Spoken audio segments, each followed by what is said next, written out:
জাতীয় সংসদে বিরোধী দলীয় নেতা হিসেবে শপথ নেওয়ার পরদিনই নিজের নির্বাচনী এলাকা মিরপুরের রাস্তা পরিষ্কার করতে নামলেন জামায়াতে ইসলামের আমির ডাক্তার শফিকুর রহমান।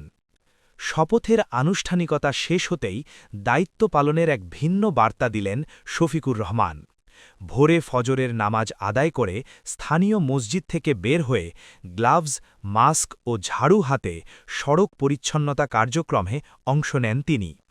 আশেপাশের নেতাকর্মী ও স্বেচ্ছাসেবকরাও এ সময় তার সঙ্গে যুক্ত হন।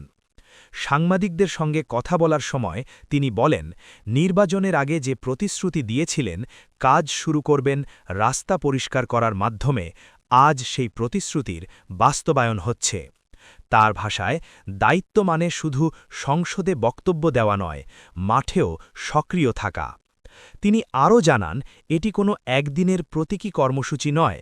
দলের নেতাকর্মীরা প্রতিদিন ফজরের নামাজের পর অন্তত আধা ঘণ্টা সময় দিয়ে পরিচ্ছন্নতা কার্যক্রম চালাবেন।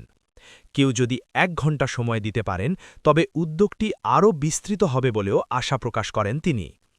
মিরপুরকে পরিচ্ছন্ন ও নিরাপদ এলাকা হিসেবে গড়ে তুলতে তিনি দলীয় ভেদাভেদ ভুলে সবার সহযোগিতা কামনা করেন। এমনকি তার প্রতিদ্বন্দ্বী প্রার্থীর প্রতিও তিনি আহ্বান জানান উন্নয়নমূলক কাজে একসঙ্গে কাজ করার জন্য। তিনি বলেন, আজ তিনি নির্বাচিত হয়েছেন, ভবিষ্যতে অন্য কেউ হতে পারেন, এটাই গণতন্ত্রের সৌন্দর্য।